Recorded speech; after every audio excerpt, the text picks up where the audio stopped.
dia.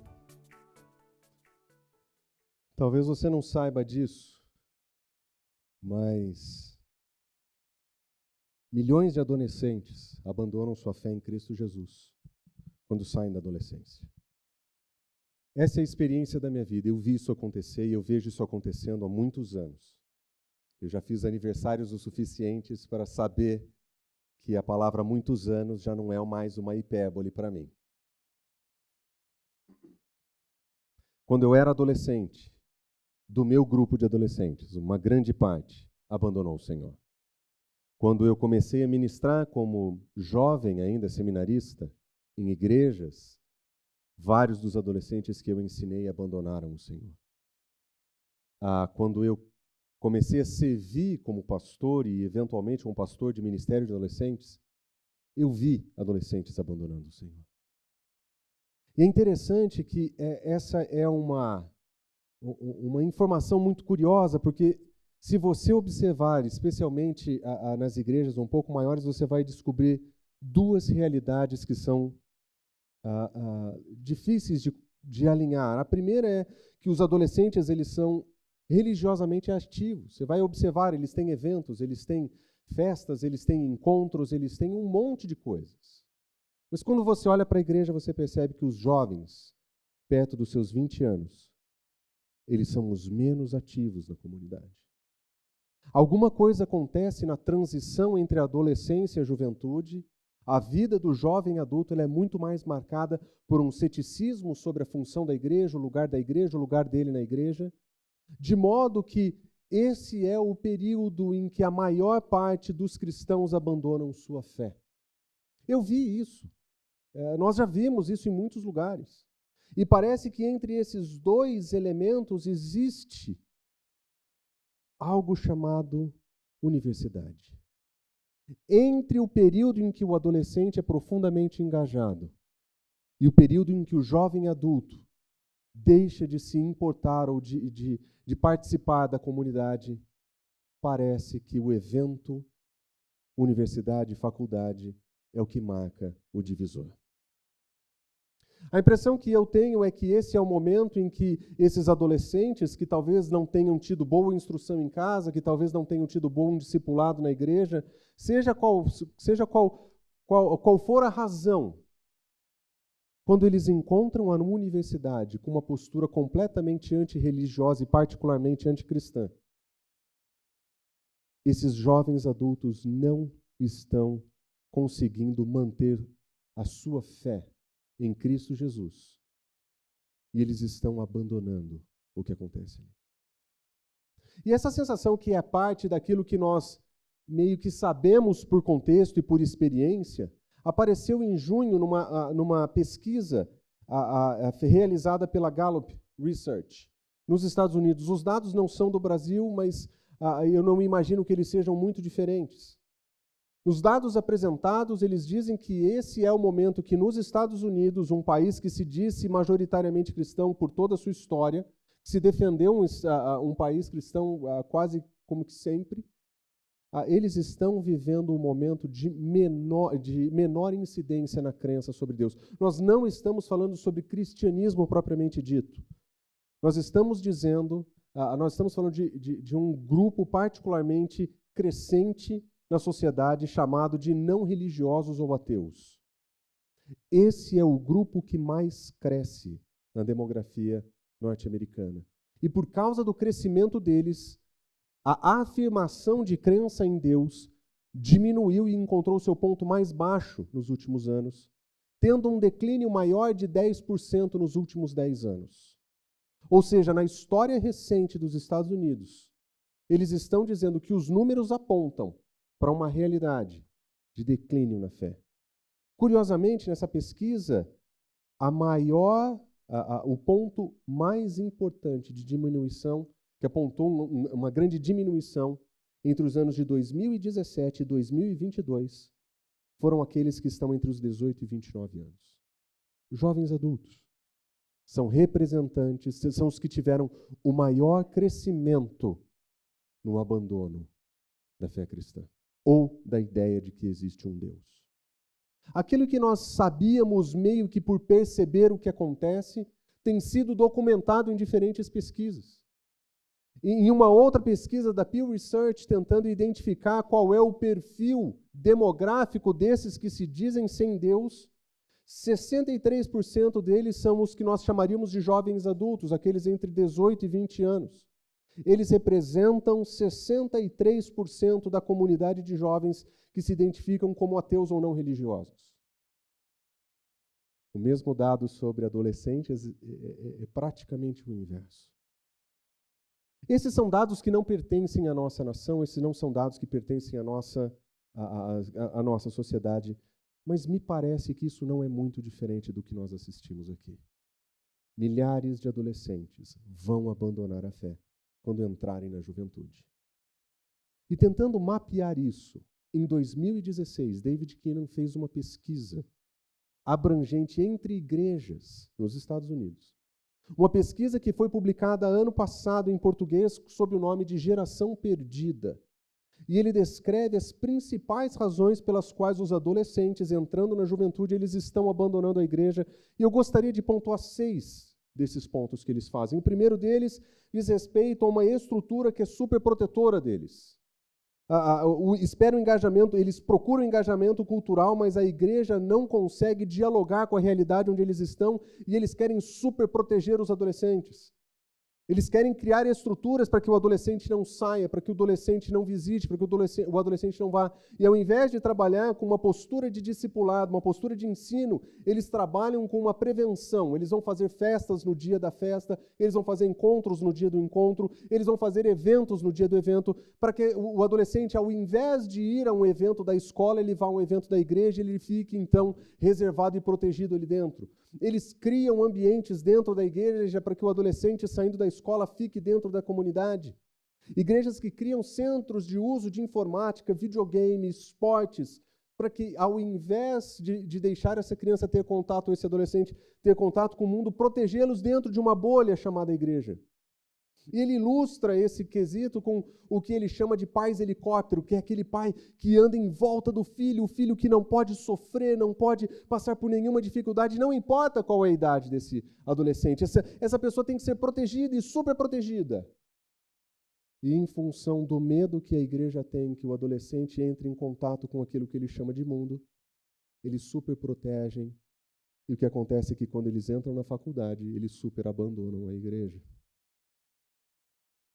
Eles dizem na pesquisa que o problema é a superficialidade. Chavões, textos provas, slogans vazios e sem uma oferta de fato genuína de propósito. O que é que eu vim fazer aqui? Especialmente adolescentes que se sentem vocacionados a questões de artes ou a questões de ciência, são adolescentes que acabam sendo protegidos pela comunidade de isso não é um caminho para você, essa não é uma boa opção, procure fazer alguma outra coisa. E nesse contexto de superficialidade, eles entendem que a fé é profundamente relevante às suas carreiras. E quando eles entram na universidade, eles descobrem que a fé nada fala sobre o que eles vão fazer e sobre o que eles gostariam de fazer. De modo que a igreja não prepara esses adolescentes para a vida real. Esses jovens não estão sendo preparados para encontrar a realidade fora da comunidade. Super protegidos e com um ensino profundamente superficial, eles veem ainda a igreja como repressiva, uma força repressora. O ensino da igreja está desatualizado. Se a igreja fosse de fato científica e tivesse de acordo com os avanços tecnológicos e científicos, então ela iria entender que o que ela faz é reprimir práticas. E não é incomum encontrar em ministérios de adolescentes uma diretriz muito forte de pureza sexual, de abstenção sexual, como se a vida do adolescente fosse não praticar sexo, como se a vida cristã fosse não praticar sexo, mas a universidade está logo ali. E na universidade você faz 2 coisas, você mata a aula e você sabe a outra coisa que eles querem fazer. É isso, a universidade é isso. Mas uma igreja super protetora, superficial e repressiva é uma igreja que tem causado o abandono da igreja desses adolescentes. Existem outros elementos, como, por exemplo, ela ser exclusivista. A ideia de que existe somente salvação em Cristo Jesus, que é uma verdade bíblica, para alguns tem sido uma afronta. Existem muitas religiões, existem muitas ideias, o mundo é plural. Mas esse não é o problema, ou o pior problema tratado aqui. A ideia é que o exclusivismo muitas vezes está associado à igreja e não a Cristo. Não é o evangelho que tem sido pregado, não é o evangelho que tem sido anunciado, não é a exclusividade de Cristo para a salvação que tem sido anunciada. O que tem sido anunciada é a exclusividade da comunidade. Você não pode fazer outra coisa que não, se não estar aqui. Mas as duas últimas me chamam muito a atenção. Para esses adolescentes, jovens adultos, a questão de ter dúvidas é um problema muito sério. Eles não podem ter dúvidas ou sentem que não podem ter dúvidas, e eles sentem que a igreja não está pronta para responder as dúvidas que têm. A ideia é que se você tiver dúvida, você duvida da palavra, você duvida de Deus, você duvida do pastor, você duvida do ensino, e os adolescentes não verbalizam suas dúvidas, os seus problemas.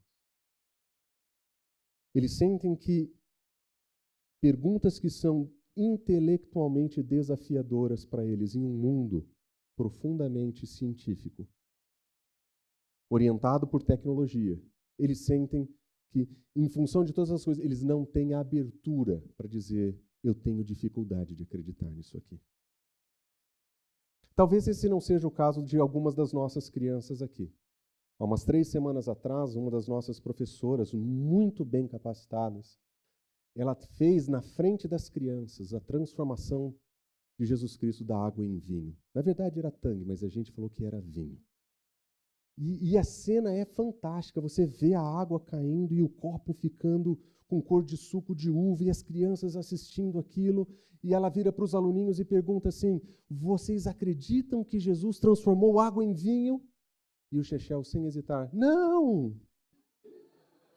Eles não têm problema nenhum de apresentar suas dúvidas e perguntas.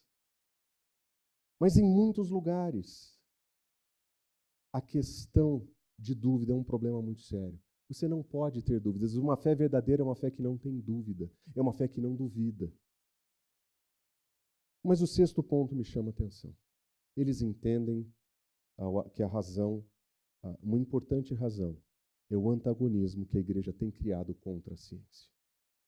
E essa cisão entre aquilo que o cristianismo ensina, o que a teologia ensina, o que a Bíblia fala, quando colocado em conflito com a ciência, faz com que o adolescente criado, desde o momento mais cedo, para ser científico, que aprendeu que a ciência é a medida de todas as coisas e que não existe verdade que não seja aquela provada pela ciência, esse adolescente ele não consegue concatenar suas convicções.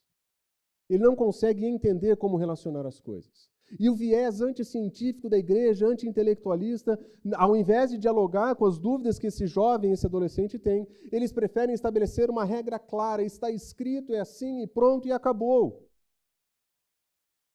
E vocês que são um pouco mais velhos, que já viram isso acontecer, talvez vocês tenham passado por isso.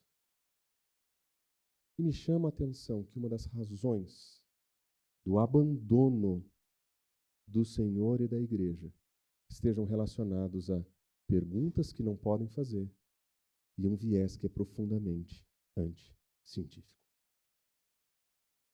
É por isso que quando nós olhamos para um cenário como esse, nós temos que nos perguntar, será que não é importante que nós incluamos nas nossas reflexões a relação entre o cristianismo e a ciência? Será que não é importante, pelo bem dos pais que criam crianças e adolescentes, será que não é importante que os nossos pais saibam como proceder? Será que não é importante que a nossa comunidade reflita sobre esse assunto com a devida profundidade? Será que não é importante incluirmos, quem sabe, uma cosmovisão que nos permita lidar com esse assunto, mesmo que de uma maneira geral ou inicial, ou que a gente possa iniciar essa conversa? Foi pensando em perguntas como essa que nasceu essa série e os temas que nós temos tratado. Nós falamos sobre arte. E nós percebemos que esse é um assunto que precisamos conversar. Semana passada nós falamos sobre política, um assunto difícil, mas que precisa ser conversado, precisa ser trabalhado de uma perspectiva, de uma cosmovisão cristã. Hoje nós vamos fazer o mesmo com a ciência. Nós precisamos prestar atenção nesses assuntos como comunidade, porque Nós não queremos ver os nossos adolescentes abandonando o Senhor, porque nós falhamos em pensar e conversar sobre a relação entre a ciência e o cristianismo. Nós não queremos que as nossas crianças cresçam achando que o nosso Deus é contrário à ciência, ou que ele se opõe ao conhecimento científico, ou que para ser um cristão verdadeiro você precisa rejeitar a ciência. Nós queremos oferecer para a nossa comunidade, pais, adolescentes e todos mais, que existe um modo de se entender essa relação, que precisa ser mapeado a partir da Escritura. E a partir daqui entendemos o nosso lugar e o modo como nós podemos fazer ou estabelecer esse diálogo dentro da comunidade. Nós não queremos fechar os olhos para aquilo que acontece lá fora. Nós queremos estar preparados para atender as nossas crianças, os nossos adolescentes, os nossos jovens com a devida propriedade. E nós queremos ajudar pais a pensarem e labutarem por esse assunto. Mas antes de começarmos a fazer isso, vamos orar? Senhor Deus, mais uma vez nós nos voltamos para a Tua palavra e para o Senhor, para refletirmos sobre assuntos que são difíceis, são complexos, Senhor. Existem muitas opiniões, muitas teorias, são muitas as formas de conhecimento que nós podemos ter, mas nós sabemos, Senhor, que na Tua palavra nós encontramos aquilo que precisamos. Nós sabemos, Senhor, que na Tua sabedoria o Senhor nos oferece orientação e nós pedimos que seja a Tua sabedoria a nos instruir nessa manhã. Que o Senhor use a Tua palavra para falar ao nosso coração. Nós oramos em nome de Jesus. Amém. Para fazer essa mensagem, eu pretendo apresentar para vocês 3 conflitos que nós precisamos evitar. Para que a gente entenda como dialogar com a nossa sociedade nos nossos dias e como que nós vamos treinar os nossos jovens e adolescentes a pensarem nesses assuntos. O primeiro desses conflitos que eu chamo sua atenção é o conflito entre Deus e a ciência. E eu sei que grande parte desse conflito nem sempre é culpa da igreja. Eu sei que grande parte dessa divisão entre oposição e Deus e ciência é feito por pessoas de dentro da comunidade. Nós sabemos que o viés de muito daquilo que se produz a partir da ciência, ele tem um viés ateu, ele tem um viés não cristão. Mas, eventualmente, esse viés não cristão, ele é anticristão na postura de alguns ateus mais enfáticos. Eu sei disso.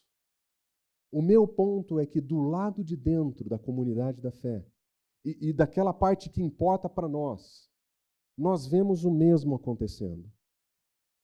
Nós vemos que, em alguns momentos, o conceito, o ensino da Escritura tem sido apresentado. Ou você acredita nesse texto em Deus, ou você acredita na ciência. E esse viés anti-Deus ou anticientífico é visto dentro das igrejas. Pode não estar em todos os lugares, mas eu já ouvi várias vezes em várias igrejas, em vários ministérios.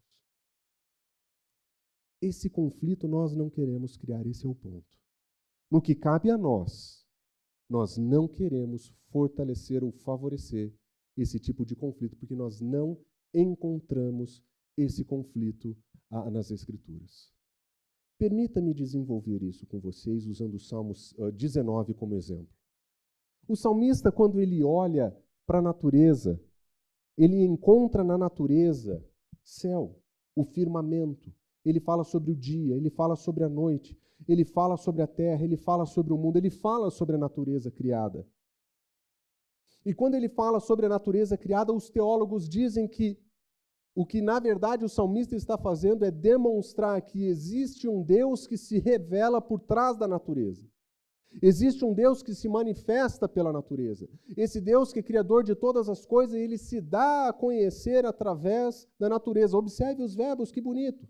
Os céus declaram, o firmamento proclama, um dia fala, a noite revela. Não existe discurso nem palavras, não ouve a voz, mas a voz ressoa. De uma maneira muito poética, o que o autor está dizendo é que o Criador de todas as coisas, aquele que criou tudo o que existe, ele se dá a conhecer através da natureza, através da sua criação. Paulo vai dizer que os atributos invisíveis de Deus são conhecidos na criação. Isso nós chamamos de revelação geral. Deus dá uma revelação de si na natureza. Ele deixa evidências de quem ele é na ordem criada. E porque ele é quem revela, ele não revela com falsidade. O que ele deixa na natureza são informações a respeito de quem ele é. Ele declara, ele proclama, ele fala, ele revela através da criação. Mas no mesmo salmo, um pouquinho para frente, nós vamos observar o salmista mudar de assunto e ele vai dizer: a lei do Senhor é perfeita, os testemunhos são dignos, os preceitos são justos, os mandamentos são límpidos. São todas expressões que descrevem aquilo que os teólogos vão chamar de revelação especial. Além de dar-se a conhecer através da criação, Deus se dá a conhecer através do seu texto. Ele dá um texto e ele se manifesta nesse texto, e nesse texto ele diz que coloca informações sobre quem ele é. E se você observar as qualidades dessa revelação, nós temos a lei do Senhor, ela é perfeita, o testemunho é digno de confiança, o preceito é justo, os mandamentos são límpidos. E aqui nós encontramos uma realidade que a teologia chama de dupla revelação divina.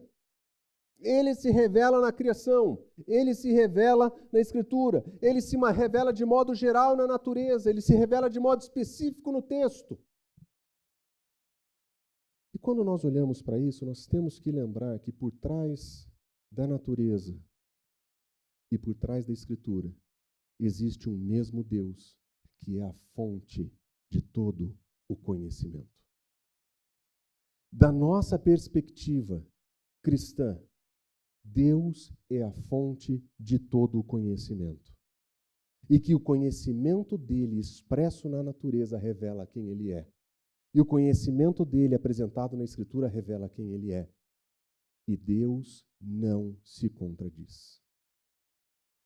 Para nós cristãos, nós olhamos para a existência do mundo e a realidade do mundo. E nós olhamos para o texto e a importância do texto nas Escrituras. E nós olhamos um Deus que se revela em ambos os lugares, o que significa para nós que aquilo que Deus revela na natureza e na Escritura não existe contradição. Não existe revelações distintas. O que existem são interpretações distintas dessas realidades. Então nós queremos dizer com clareza que o Deus que se revela na natureza e na Escritura é o mesmo Deus e ele não se contradiz na Escritura nem na natureza. Onde existem desafios cognitivos, onde existem desafios intelectuais, onde existem desafios e diferenças de pensamento, não é a natureza, não é a Escritura, não é aí que está a atenção. A atenção não está entre Deus e a ciência. A atenção está nas interpretações que nós, seres humanos falíveis, fazemos sobre a natureza e as nossas interpretações como seres humanos falíveis que nós fazemos da Escritura. E muito do debate que nós estamos vendo nos nossos dias não é um debate entre Deus e ciência.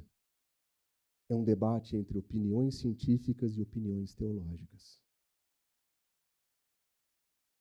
Quando nós olhamos, nós relembramos a prioridade da revelação divina. E nós lembramos que quando nós olhamos para as Escrituras, nós estamos interpretando. E que quando nós olhamos para a natureza, nós estamos interpretando. Os desafios ou as diferenças entre a ciência e a teologia, onde reside o maior ponto de embate, eles não refletem uma diferença entre Deus e a natureza. Eles não refletem um conflito entre Deus e a ciência. Ele reflete um conflito de opiniões científicas e teológicas, onde existem diferenças, onde existem debates, onde existem divergências. Mas essa divergência não está no texto, não está na natureza, não está em Deus, não está na ciência. Os cientistas, quando observam a realidade, dos pontos mais simples aos mais complexos, dos menores aos maiores, eles estão interpretando fenômenos. E essas interpretações nem sempre refletem a realidade. Da mesma maneira que quando teólogos olham para o texto, nem sempre eles interpretam com devido cuidado e oferecem opiniões que são teológicas apenas. Então, quando nós falamos sobre ciência, cristianismo e ciência, nós queremos evitar produzir um conflito que o Senhor não produziu, que é o conflito entre a sua revelação geral e a sua revelação especial. Nós não queremos fortalecer esse conflito entre Deus e a natureza, ou entre Deus e a ciência. Esse conflito não existe para nós. Nós temos divergências de opiniões teológicas e científicas. E aqui nós podemos discordar, e aqui nós podemos conversar, e aqui nós podemos dialogar. Mas nós precisamos sair do pedestal do conhecimento supremo, que sabe todas as respostas e que quer, com um texto aberto, ensinar cientistas a pensar. Nós precisamos ser um pouco mais humildes do que isso. E lembrar que tanto cientistas são passíveis de erros de interpretação, como nós também o somos. Esse conflito nós não queremos produzir. Nós não queremos ser parte desse conflito. Existe um segundo conflito que nós também não queremos fazer, é colocar o cristianismo contra a ciência. Isso nós fazemos eventualmente, e nós fazemos, eu quero dizer, nós cristãos eventualmente acometemos esse equívoco. Eventualmente nós queremos apresentar a validade das nossas crenças a partir de afirmações científicas, para dizer que a conclusão científica, se fosse científica de fato, ela seguiria as nossas conclusões e as nossas convicções. Nós queremos sentar com o fruto do labor científico e nós queremos dizer que, para os cientistas, que se eles fossem honestos, de fato, eles teriam as mesmas conclusões que nós. E aqui nós construímos um conflito entre o cristianismo e a ciência, onde nós somos os mediadores da verdade, que nós precisamos que a ciência se achegue a nós. E nós vemos que, em alguns lugares, esse tipo de comportamento é exatamente o que tem causado a saída dos adolescentes e jovens adultos da igreja, porque eles não estão conseguindo acompanhar esse raciocínio mais. O nosso mundo pós-moderno e cientificista funciona de uma outra maneira. E é claro que de fora para dentro nós sempre seremos taxados como ignorantes. Do lado de fora nós seremos taxados como pessoas que não estão prontas a pensar. E isso está tudo bem. Nossa função não é corrigir a opinião que eles têm a nosso respeito. O nosso trabalho é não contribuir para que esse tipo de conflito se torne guerra dentro. E nós façamos disso a nossa missão, de converter adolescentes às nossas convicções científicas e tirar Cristo do centro da vida deles. Por exemplo, quando nós olhamos para a ciência hoje, nós vamos observar um desenvolvimento na história recente que vai demonstrar uma crescente percepção de uma conclusão que há milhares de anos os cristãos já tinham a respeito do universo. Aliás, talvez você não tenha percebido, mas quando nós cantamos que Deus é o Criador e falamos que Deus é eterno, nós afirmamos algo que há séculos os cristãos afirmam. A matéria não é eterna, Deus é eterno, Deus é o Criador da matéria. Nós afirmamos isso há muitos séculos. Mas observa que em 1914 Einstein publica 10 equações diferenciais parciais não lineares acopladas que hoje são conhecidas como equações de campo de Einstein. Eles estabeleceram a característica fundamental da sua teoria geral da relatividade. E o interessante é que o resultado do seu trabalho é que ele abriu as portas para olhar para o universo de uma maneira não estática. Essa percepção de que o universo não era estático precisaria de uma explicação, porque parecia existir desenvolvimento no universo. E o seu trabalho que inicia esse desenvolvimento é seguido por outras pessoas, como, por exemplo, Edwin Hubble, que propôs que objetos identificados eram galáxias em direito próprio que se encontravam além da nossa. E olha só o que ele propõe, que quanto maior a distância entre as galáxias, maior a velocidade relativa de separação. Não somente esse universo não era estático, como parecia existir expansão no universo. E a pergunta que se precisa fazer, então, é que se existe movimento no universo, existe expansão do movimento, onde esse movimento começa a existir. Anos mais tarde, Arnold Penzias e Robert Wilson identificam com uma antena de micro-ondas um ruído sibilante, indesejado e inoportuno no fundo das suas capturas, que eles não sabiam como eliminar. Anos mais tarde, eles entenderam que isso era um ruído remanescente de uma explosão cósmica que nós chamamos hoje de Big Bang. Tomada com outras evidências, essa radiação se tornou uma evidência significativa para afirmar que o universo teve início. Aquilo que começou com a percepção de um universo não estático e de um universo expansão, chegou à conclusão de que muitos dos cientistas hoje vão afirmar que esse universo não somente teve um início, mas ele teve um início específico, um ponto de começo. Nesse momento, a cosmologia estava dizendo: a matéria não era eterna, ela vem a existir. E se nós olhamos para a teoria comumente chamada de teoria do Big Bang, nós vamos perceber que essa teoria foi desenvolvida o suficiente para que nessa imagem nós consigamos ver de maneira didática o que é que se propõe aqui. Que em momentos diferentes de expansão, esse universo passa por diferentes movimentos e diferentes estágios, até que ele chega no nosso momento atual, onde nós temos distância suficiente dos corpos, nós temos temperaturas que permitam a vida e assim por diante. E nós temos cientistas profundamente capazes olhando para isso, dizendo que essa é a melhor explicação que nós temos dos fenômenos aqui.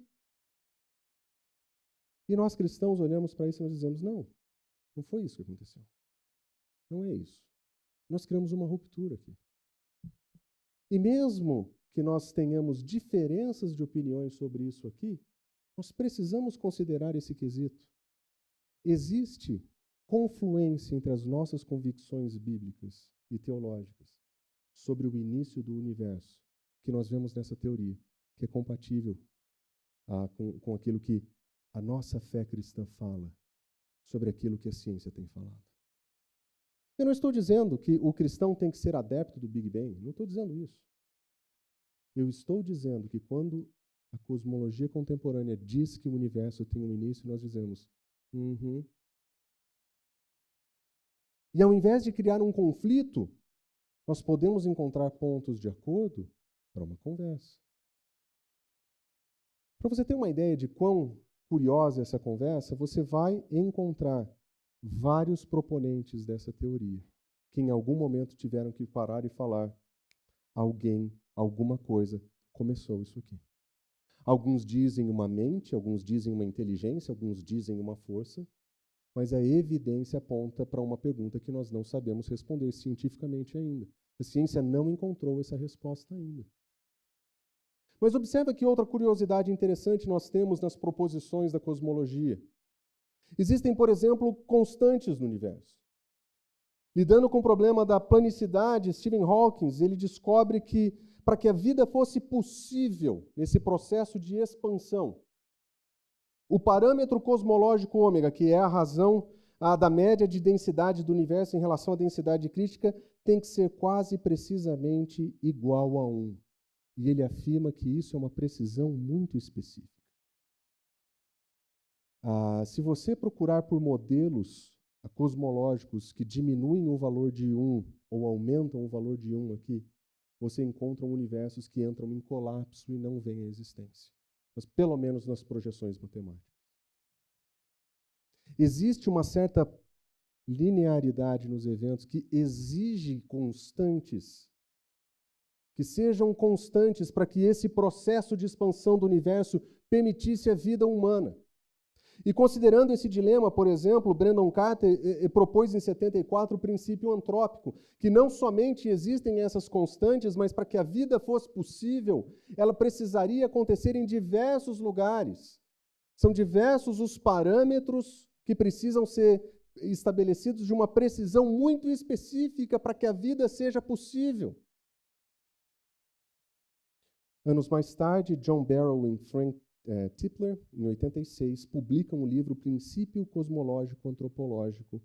E nesse livro eles apresentam coincidências extraordinárias, aparentemente fortuitas, que parecem ter se tornado a vida possível. A partir daí, começou-se a dizer que o universo tem um ajuste fino. E esse ajuste fino é tão curiosamente interessante que, se ele for alterado em pequenas dimensões ou em diferentes proporções, a vida humana era impossível. Por exemplo, deixa eu dar alguns exemplos para vocês. O oxigênio que compõe a camada da atmosfera tem 21% dessa atmosfera. Se a porcentagem fosse 25%, pegaria fogo. Se fosse 15%, nós estaríamos asfixiados. Se a força da gravidade fosse alterada em mínimos detalhes, o Sol não existiria, a Lua se lançaria contra a Terra ou se perderia no espaço. Se o universo estivesse expandindo em uma velocidade de 1 milionésimo menor que do que está agora, a temperatura da Terra seria de 10 mil graus centígrados, ou seja, nós não teríamos vida. Mas observe esse último que eu apresento para vocês. A força nuclear forte que define quão firmemente o núcleo atômico se une. Essa força tem um valor exato de 0,007. E ela controla o poder do Sol e, mais sensivelmente, as estrelas que transmutam, como as estrelas transmutam o hidrogênio em todos os átomos da tabela periódica. Se esse valor fosse 0,006 ou 0,008, nós não poderíamos existir. Ao mesmo tempo em que se afirma que existe uma origem, essas constantes também apontam para coincidências que são difíceis de explicar. E tomadas essas informações apresentadas aqui, tem feito os cientistas pensarem. Por exemplo, em maio desse ano, Stephen Hawking estava conversando com Francis Collins em um podcast. E ele disse o seguinte: Richard Dawkins é o maior ateu, anticristão, cientista, que diz que a razão pela qual as pessoas são religiosas é que elas não estudaram ciência de maneira suficiente. Ele disse, se você quiser usar um argumento para falar que existe um Criador, esse argumento é o argumento antrópico. Existem constantes demais no universo para ser fruto de coincidência. Ele não está convencido da resposta, mas ele sabe que esse é um assunto delicado. Quando nós ouvimos essas coisas, as implicações são claras para nós. Para nós que somos teístas, a postulação da origem do universo e do princípio antrópico são compatíveis com a nossa visão da criação do mundo. São compatíveis. Não existe incompatibilidade. Mas essa compatibilidade de conceitos, ela não é a definição de que isso de fato aconteceu ou que essa é a única resposta. Por exemplo, Robert Dickel vai dizer que se o universo tivesse perto de 1 trilhão de anos, o tempo seria suficiente para equalizar essas constantes. A Nick Brosnan vai sugerir que elas só são essas questões de ajustes finos, eles são somente ilusórios porque o nosso ponto de vista é restrito. Mas mais comumente as pessoas dizem que existe um multiverso.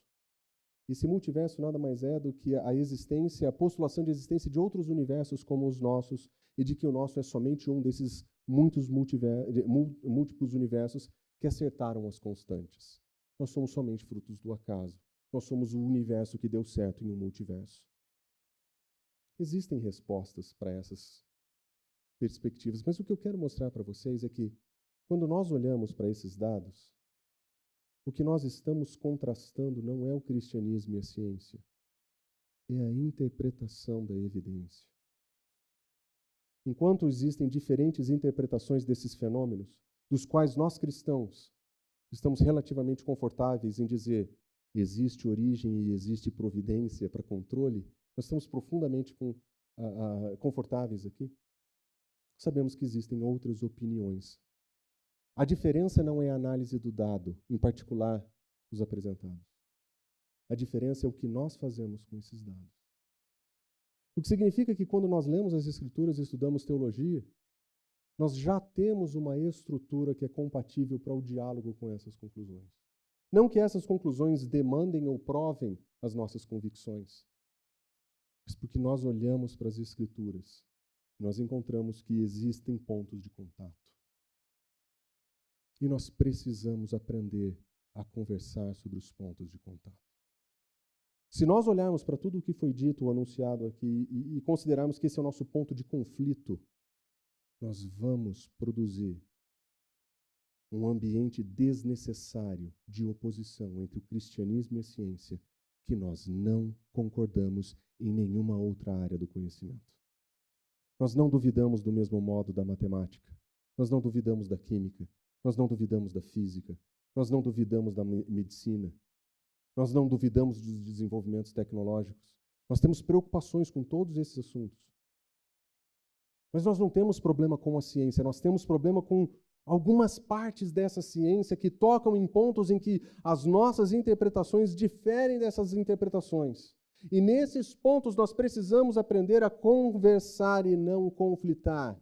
Especialmente se nós pretendemos criar adolescentes e jovens que vão para uma universidade, que vão encontrar seus professores chamando os cristãos de burros. Nós temos pontos de divergência? Nós temos. Nós temos pontos de desafio? Nós temos. Mas esses desafios são muito menores que os acordos que nós temos em todas as outras áreas. Você não duvida do seu médico quando ele te prescreve um fármaco, você acredita que aquele fármaco funciona exatamente do modo que o cientista e farmacologista diz que funciona. Você não tem problema com isso. Talvez a gente tenha diferença sobre os diferentes usos dos fármacos. Talvez você tome vacina, talvez você não tome vacina. Mas você não duvida de um raio-x. Você não fala, essa interpretação do raio-x está errada. Isso aqui está claramente dizendo que eu fui criado por Deus. Ninguém faz isso. Nós não temos conflito com a ciência, nós temos conflito com algumas interpretações específicas que trombam com informações que nós encontramos e interpretamos na Escritura. E nós precisamos deixar esse ponto de divergência aqui. Porque o que tem acontecido é que os cristãos, na tentativa de guerrear nesse ponto, têm feito uma guerra contra toda a ciência, indevida e desnecessária. Matemática vai continuar matemática. E nós não temos problema com isso. Nós temos pontos de divergência, sim.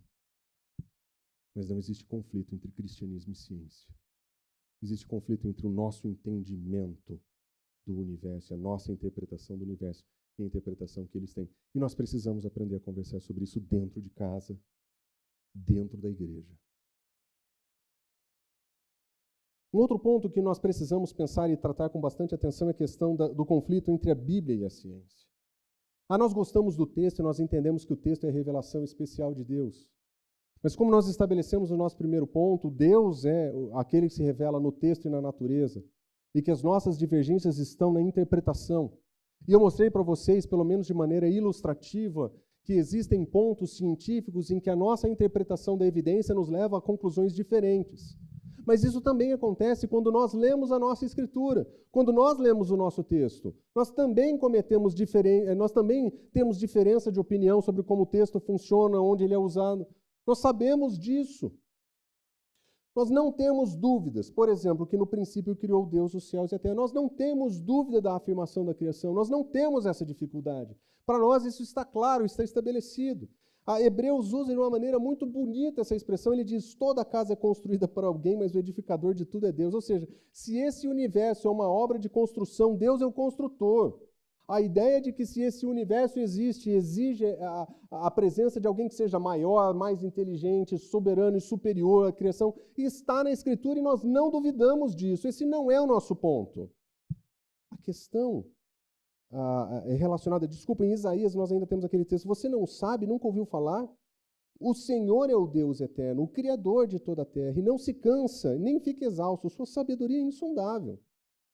Acho muito bonito quando ele coloca a ideia de um Deus que é criador e que é eterno, porque quando ele coloca Deus como eterno, ele coloca a criação como parte do tempo, como parte da criação, como tendo um início.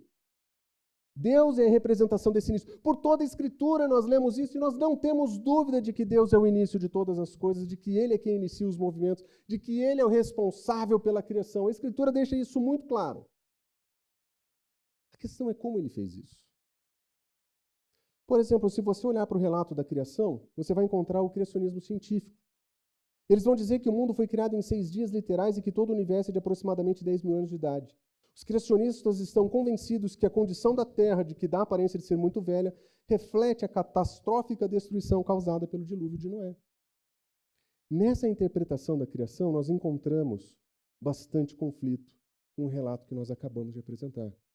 Não existe muitas convergências aqui. Não tem muito tempo. Não tem muito tempo, não tem muito desenvolvimento. O ato divino de Deus, estabelecido em 6 dias, estabelece que essa criação não pode ser representada de nenhum outro modo. E essa interpretação, que é profundamente conhecida entre os cristãos, é uma interpretação. Por exemplo, os criacionistas históricos, eles acreditam que Deus cria o mundo no princípio, mas esse princípio ninguém sabe quanto tempo tem. E que ninguém sabe quanto tempo ele durou. Sabe que é um longo período de tempo e que Deus passa a preparar essa terra como um lugar para a sua habitação. E a descrição de Gênesis, então, capítulos 1 e 2, descrevem um processo de Deus se fazer presente na natureza que já estava criada. O que é que acontece entre o princípio e o início da criação? O texto não diz. John Saylhammer vai dizer, nós também não sabemos. Essa interpretação do texto também tem dificuldades com a ciência, porque postulam um Criador em primeiro lugar. Mas tem um pouco menos de conflito, porque entre o trabalho criativo de Deus apresentado no texto e o tempo da criação, eles entendem que existe espaço ou flexibilidade. No cristianismo progressivo, por exemplo, no criacionismo progressivo, eles entendem que a Terra é antiga e que os dias de Gênesis são eras, elas são indefinidamente longos. Eles rejeitam a teoria da evolução, mas mantêm que a narrativa de Gênesis é a descrição da realidade. Trabalham para apresentar evidências científicas para demonstrar a validade dessa narrativa. Eles tentam fazer um meio de campo entre a ciência e a teologia, dizendo, olha, o texto hebraico não é tão rígido quando ele fala 6 dias. Existem diferentes usos da palavra dia. Talvez o ponto seja mais literário que literal. E eles vão dizer isso olhando para o texto. E trabalham com o conceito de que talvez tenham sido eras. Nesse ponto, eles têm menos conflito com a ciência. Lógico que tem problemas, porque eles postulam um Criador. Mas eles têm o problema principal é que eles postulam que a evolução não pode ter acontecido. Existe conflito. Mas existe menos conflito que os dois anteriores. Por fim, o evolucionismo teísta. Francis Collins, o diretor do Projeto Genoma. Ele entende que não existe conflito entre ciência e fé, e ele é um evolucionista, ele acredita que Deus é a força motor por trás do processo. E ele entende que o texto ele deve ser abordado de uma forma poética ou alegórica, e não literal. A interpretação do texto é distinta. Nesse processo, ele continua com problemas com a ciência? Continua, porque ele postula um Criador. Mas tem menos confusão, porque ele não tem problema com o universo que que a origem do universo seja descrita por um Big Bang ou talvez pela evolução. Mas eu gosto de pensar com Bruce Waltke. Bruce Waltke foi talvez um dos principais hebraístas que nós vimos. A área de atuação dele é o texto hebraico. E lidando com o texto hebraico, ele diz o seguinte: os registros bíblicos e científicos são validados por diferentes maneiras. Um é validado pelo espírito e o outro pelo teste. Uma vez que a narrativa bíblica não é científica, nós devemos fazer 2 reconhecimentos. Ela não pode ser uma narrativa satisfatória da perspectiva científica, mas ela pode ser suplementada por teorias científicas. Ele entende que o que o texto diz não está em direta oposição. O que o texto fala não está em franca oposição, porque o texto não é uma narrativa científica. Mas quando ele diz ela pode ser auxiliada ou suplementada por teorias científicas, ele está dizendo o fundamento do entendimento cristão continua o texto, mas nós podemos ter fontes suplementares de informação. E baseado nisso, ele termina dizendo: a Bíblia e as teorias científicas das origens se confrontam apenas quando a ciência é apresentada como uma explicação completa e quando a Bíblia é interpretada como um tratado científico. Ele fala, é aqui que reside o nosso equívoco, e eu tendo a concordar com ele. A grande dificuldade que a maioria dos cristãos tem de encontrar diferentes interpretações para Gênesis é que na nossa história mais recente de cristianismo, a questão da evolução foi um problema muito sério para a igreja. e que aqueles que se tornaram ou foram denominados teólogos liberais foram os teólogos que aceitaram essa teoria, enquanto os fundamentalistas rejeitaram e lutaram contra ela. Na nossa história recente de cristianismo, isso foi um fato muito importante. E nós fomos ensinados a pensar que esse conflito era um conflito que precisava ser mantido. Mas a interpretação do texto é histórica e é distinta da nossa impressão. Às vezes nós pensamos que sempre foi assim o ensino da igreja, e nem sempre foi assim. Irineu, por exemplo, porque Deus diz, no dia em que dela comeres, falando sobre o pecado, eles morreriam, e que eles teriam que morrer, mas e associar isso ao mesmo tempo com a questão de que Hebreus fala que o 7º dia, o sábado, ainda não chegou. Então, para ele, nós estamos vivendo o 6º dia até hoje. Então ele diz, a palavra de Deus continua verdadeira, porque sendo um dia, ou 1000 anos, continua verdadeiro que eles morreram no dia que comeram. Ele tentava interpretar o texto, ele não sabia como lidar com essa flexibilidade. Agostinho, por outro lado, fez uma abordagem completamente diferente, sendo ridicularizado pelos pagãos que diziam que o Deus cristão era lento. Falou assim, como que seu Deus demora 6 dias para criar o universo? Agostinho diz, não. Deus criou instantaneamente. Deus criou de maneira instantânea, porque em Gênesis capítulo 2, versículo 4, diz que no dia que ele criou, ou seja, no dia significam todos os outros anteriores. É que a mente humana é incapaz de seguir o raciocínio divino. Então ele estabeleceu no seu texto 6 dias para ajudar a gente a entender. Agostinho não tomava os dias como literais. Não é o avanço da ciência que tem levantado essas questões ou essas interpretações. Clemente usou de maneira alegórica e a história continua. Apenas alguns exemplos. O ponto é, nós também precisamos considerar que nós, como teólogos e pensadores cristãos, nós estamos interpretando o texto. E se nós entendemos que da mesma maneira que cientistas interpretam a realidade, a natureza, e que nós interpretamos o texto, que eles são passíveis de erros, nós temos que pelo menos considerar a possibilidade de que nós tenhamos interpretado errado. Por quê? Porque, em última análise, o Deus que se revela na natureza e o Deus que se revela no texto, ele não se contradiz. Nós não precisamos promover o debate ciência versus cristianismo, ciência versus Bíblia, ciências versus Deus. Porque o nosso texto, a nossa escritura apresenta um Deus que se revela pelo texto e pela natureza. Nós estamos divergindo de interpretações e nós precisamos entender isso muito bem. Por isso, o que é que nós podemos fazer quando nós pensamos nesse assunto? Quais são as sugestões práticas que nós temos nesse assunto em particular? Eu iniciei mostrando para vocês que existe um sério e grave problema na igreja contemporânea, de que uma postura anticientífica tem sido a razão para muitos do abandono da fé e de que nós queremos uma outra direção para a nossa comunidade. O que é que nós vamos fazer? Em primeiro lugar, nós temos que começar com os pais. Nós, pais, temos responsabilidades que não podem ser esquecidas.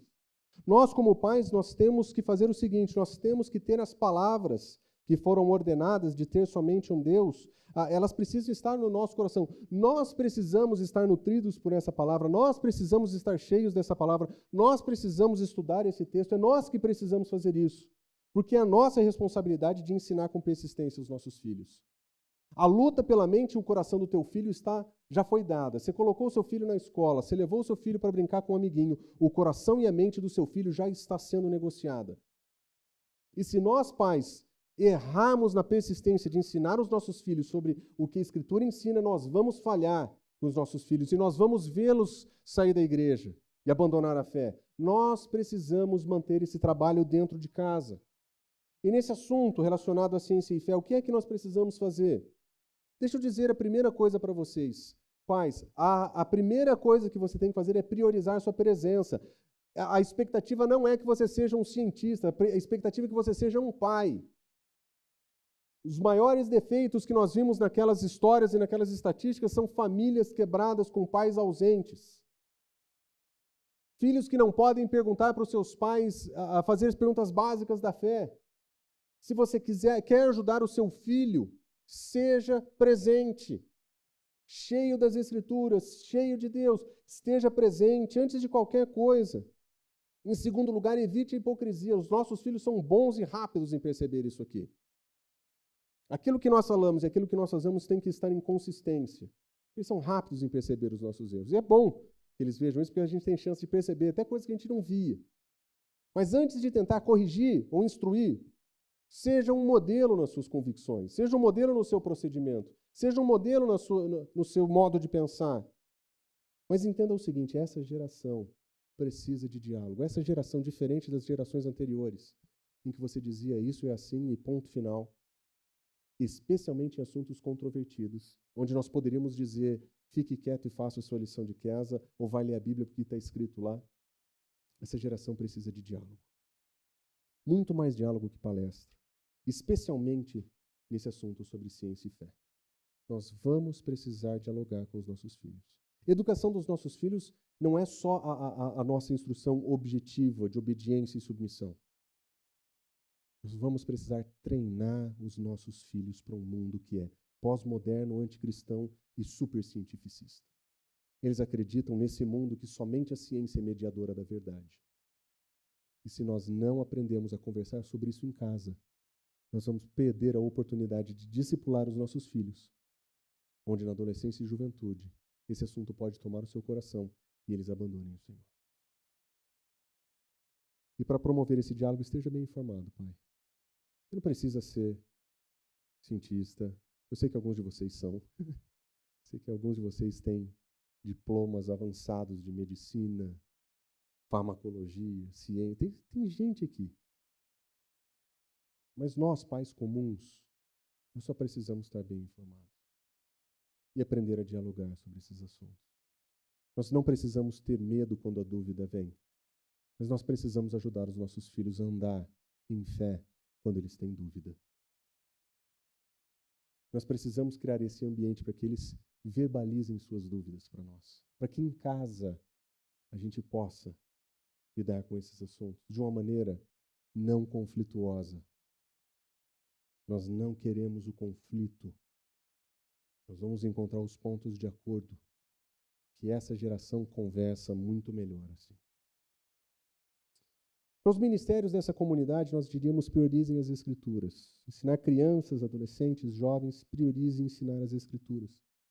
Esse é o nosso começo, essa é a nossa base de tudo. Nós sabemos disso. Nós não queremos transformar a igreja em uma sala de aula, mesmo quando o pastor dá uma palestra. Esse não é o ponto é a prioridade da Escritura. Aprenda a defender a fé no ensino, por exemplo, incluam caráter apologético. As nossas crianças, no seu currículo do Minifonte, elas têm, no nível delas, elas têm refletido sobre perguntas que são essenciais para a defesa da fé. Por que nós fazemos isso com as crianças aqui? Porque elas precisam de um lugar para conversar sobre esses assuntos. Nós queremos que os seus filhos tenham a possibilidade de fazer perguntas. Os adolescentes têm recebido pessoas da área da ciência para conversar sobre ciência e fé. Por quê? Porque esse é um assunto muito importante para eles. Os nossos jovens também têm pensado sobre questões de defender a fé. Nosso capacita, o nosso treinamento de estudo bíblico, quando nós ensinamos as Escrituras e a teologia, nós incluímos questões que são importantes. Por quê? Nós precisamos deixar esse assunto perto de nós. Permita perguntas. Crianças, adolescentes e jovens, eles têm dúvidas profundas sobre a fé. Se você lembra da Elisa fazendo perguntas sobre a substância e a origem da substância das coisas na aula do Capacita para o Eduardo, você vai entender o que significa perguntas difíceis. A Elisa tem perguntas difíceis, perguntas de fé. Ela tinha perguntas sobre o problema do mal, que as pessoas sofrem. As crianças têm perguntas e nós precisamos permitir que elas façam essas perguntas e que elas falem sobre sua fé. E nós precisamos aprender a dar boas respostas também. Eu sei que nem sempre nós vamos ter essas respostas. Às vezes nós vamos falar, olha, eu preciso pensar, eu vou ler. Eu não sei responder essa pergunta hoje, mas eu garanto para você que eu vou estudar e vou procurar quem sabe. Mas nos nossos ministérios nós temos que propor boas respostas. Importante. E por fim, eu quero deixar alguns conselhos com a nova geração. Você que é jovem, adolescente, as crianças não estão aqui, mas para você que é adolescente, aí jovem, deixa eu dar uma sugestão para vocês. Cuidado com os extremos. O que eu quero dizer com os extremos? É comum você encontrar amigos, professores com viés intelectual anticristão. Você vai encontrar pessoas que não gostam da sua fé. Eles não gostam do fato que você é cristão. E eles vão usar isso contra você. Às vezes de uma maneira legítima, às vezes de maneira ilegítima. Maneira legítima ele é ensinar aquilo que ele acredita com vigor. Não legítima seria talvez a chacota, o desprezo, seja qual for, você vai encontrar esses extremos. Mas jovens e adolescentes, aprendam a diferenciar a pessoa das suas ideias. Nós que somos cristãos, nós olhamos para essas pessoas como pessoas que precisam conhecer a Jesus Cristo. E não como inimigos que nós temos que vencer. Não como pessoas odiosas. São pessoas que nós devemos amar, são pessoas que nós precisamos respeitar e são pessoas que temos que aprender a amar. Aprenda isso. Cuidado com os extremos. Os extremos são muito pesados. Cuidado com as dicotomias. Você vai ouvir muito isso. Ou você é inteligente ou cristão, ou estuda ciência, ou lê escritura, ou você é atualizado ou lê a Bíblia. Você vai ouvir isso o tempo inteiro. Esteja preparado para entender que nenhuma dessas dicotomias é verdadeira. Não tem nenhuma relação de dependência entre elas. Para vocês eu quero dizer assim, não tenham medo das suas dúvidas. As suas dúvidas fazem parte do seu processo de desenvolvimento. E do jeito que vocês estão sendo fuzilados pelo TikTok, pelo Instagram, pelas suas mídias sociais, eu sei que você está recebendo mensagens anticristãs o tempo inteiro. Todos nós temos dúvidas e nós nem sabemos como resolver. Mas eu quero deixar um convite para todos vocês. Se você tem essa dúvida, vá conversar com o seu pastor. Eu teria o maior prazer de sentar com vocês e conversar. Tenha dúvidas, mas venha conversar. Não deixe que essa dúvida cresça no seu coração e que você acredite que essa dicotomia ou qualquer uma delas é verdadeira. E por fim, eu quero dizer para vocês, lembre do essencial. As questões difíceis e desafiadoras não são as mais importantes. Eu sei que parece que são nesse momento, mas não são. As perguntas mais importantes são aquelas que nós encontramos a certeza da nossa salvação em Cristo Jesus. Essas são as questões mais importantes. As outras, nós podemos conversar. Seu relacionamento é muito mais importante. Seu relacionamento com Deus. Antes de qualquer debate, antes de qualquer defesa, antes de qualquer coisa, como está a tua vida com o Senhor? É aqui que começa o nosso ponto de atenção. Por isso que quando nós falamos sobre cristianismo e ciência, nós não estamos falando de conflitos. Nós estamos falando de pontos de contato. Nós temos divergências, com certeza, mas nós não estamos em guerra. Nós temos diferença de opinião, sim, mas nós não estamos militando contra a ciência. Esse não é o nosso lugar. Esse não é o nosso modo de viver. Nós temos na Escritura a revelação de um Deus criador. E nós temos na natureza a revelação desse Deus que cria. Quando a ciência e a fé parecem conflitar, são as nossas interpretações. O como nós interpretamos a natureza ou como nós interpretamos a Escritura. O nosso Deus não se contradiz. E nós temos que deixar esse debate nesse ambiente. E nesse ambiente nós temos espaço para dialogar. Vamos orar?